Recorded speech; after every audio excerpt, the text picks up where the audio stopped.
Start and action. All right, so I had a lot of people, especially people, coworkers that I work with who aren't at the same level, ask me about how to be an armed guard. Now, I've been an armed guard now for about 5 years. Uh, I started off working unarmed, I worked front desk, and eventually I got the money, I got the weapon, and I went to being an armed guard. Now, this is specific to California, it might be different in your state, so all my advice is for those in California who want to be an armed guard and want to know what it's like to be an armed guard and what that entails. Uh, if I sound a little congested, I just worked a freaking 12-hour shift from 5 p.m. to 5 a.m. and my nose is a little crazy right now. All right, first things first, you have to go to some sort of training. While in training, to get your basic guard card, you're going to need your basic guard card. You're going to need a exposed firearm permit, and you're going to have to go to training. Now, the training isn't too expensive. I'm a veteran, and because I'm a veteran in California, you can easily become a guard for free using veteran resources, whether you go to Work Resource, whether you go through the Department of Social Services, EDD, whatever they're called now. They can help you become a guard, no money out of pocket. If you do not have the money and you are not a veteran, you can go to DPSS and they do offer free classes to becoming an unarmed guard. And then you'll work sometime as an unarmed guard and then move up. And when you save some money, you can become an armed guard. Now, first and foremost, your first year is going to be rough. If you are a first year unarmed guard, expect to make as little as $10 an hour for most companies. Once you've worked past that first year, you can become a lot more particular.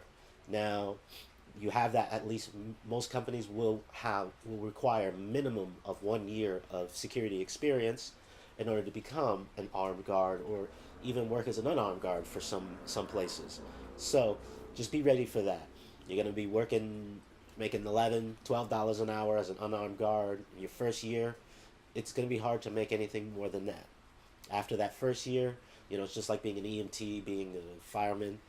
The floodgates open. You have that 1 year of experience. You haven't hurt anybody. You don't have any incidents. A lot of companies will start to look at you differently, and they'll consider hiring you. So be aware of that. First year is going to be rough. If you get all your certifications for armed in your first year, it's going to be hard to find a job. A first year armed person is, unless you're like a vet and you have that sort of weapon experience, it's going to be really hard. A lot of companies will not hire somebody who has no military, no police background, no security background, and put them on a post with a firearm. So just keep that in mind. If you're a civilian or you're not prior military or prior police or have any sort of security, the first year is going to be really hard for an armed person. If you have all your armed certifications and it's your first year, honestly consider just taking an unarmed for at least a few months. Say you work for a year, and then try to work up in your company, even if they're not paying well.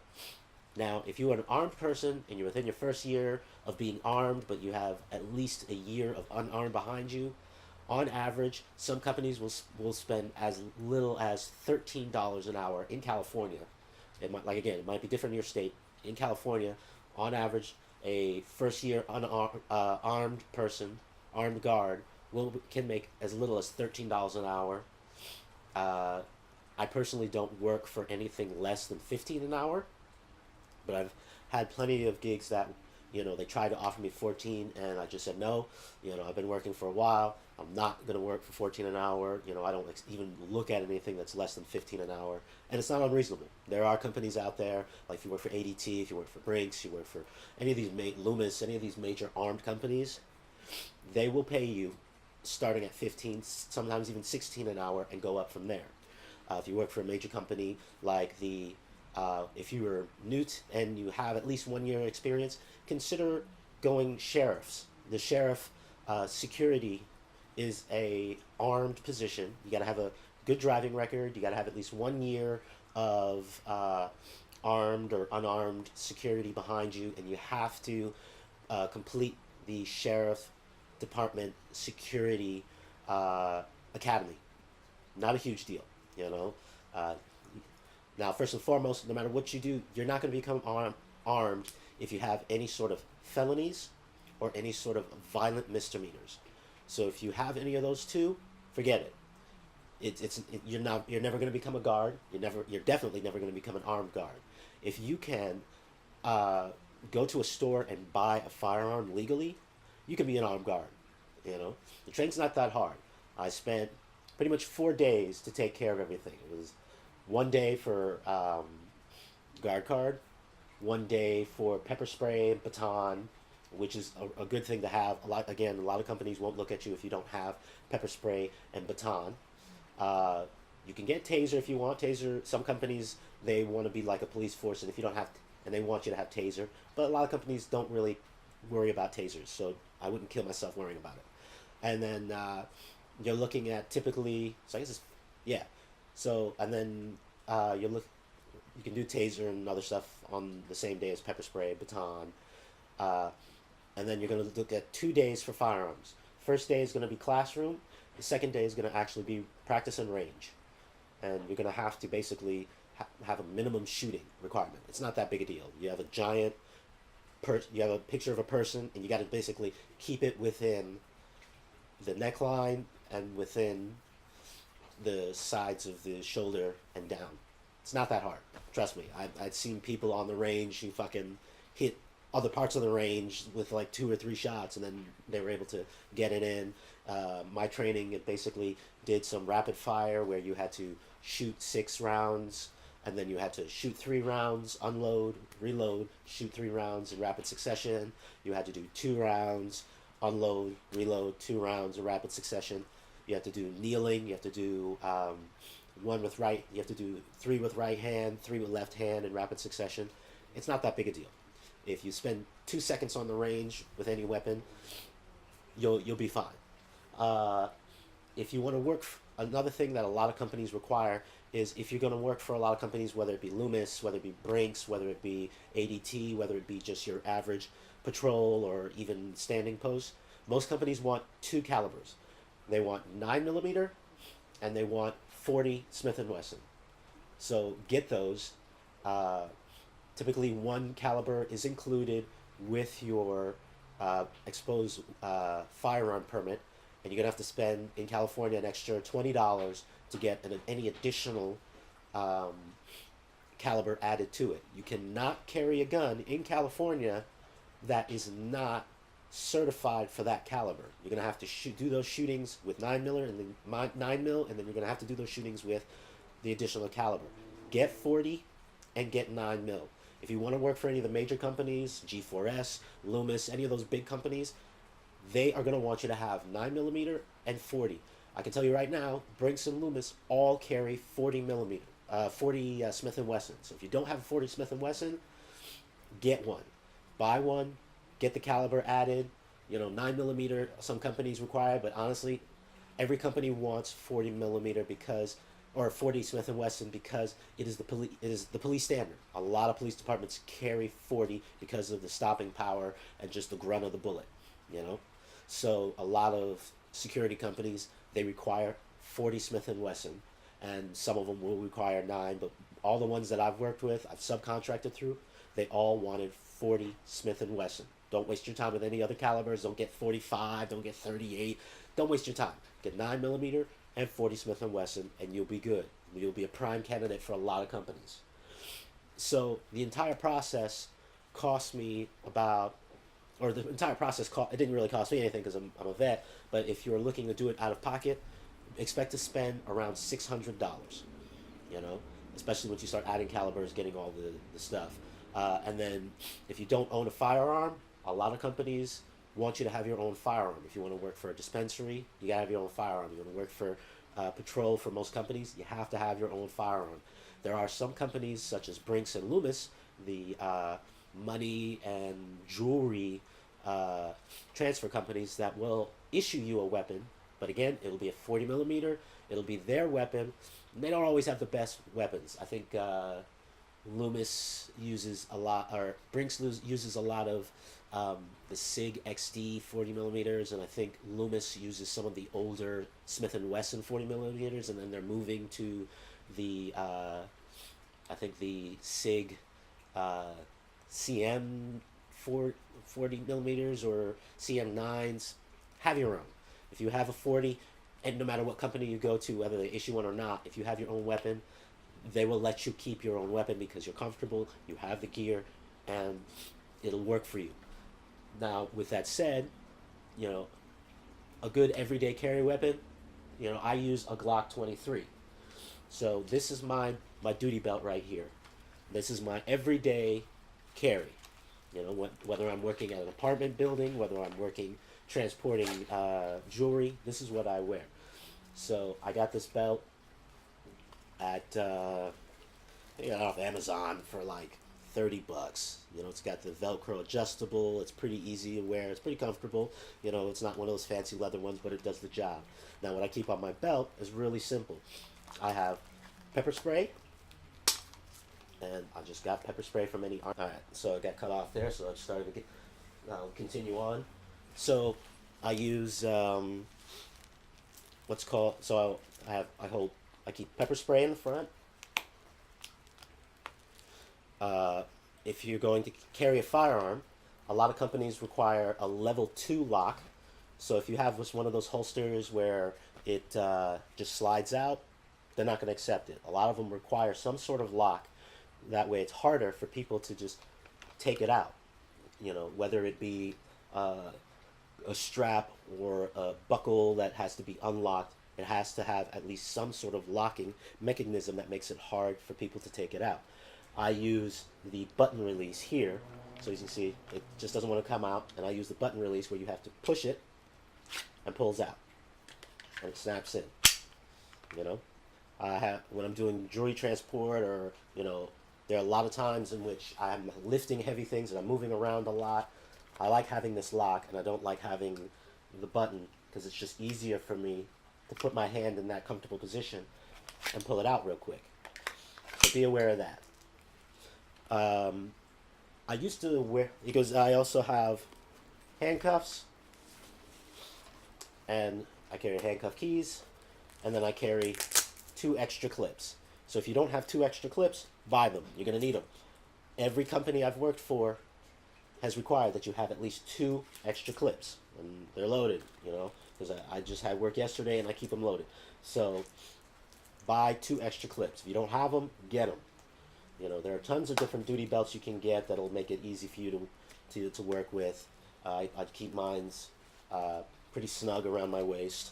Now, I do have baton, and I have a straight stick baton, you know, that you can use, that I used to carry all the time.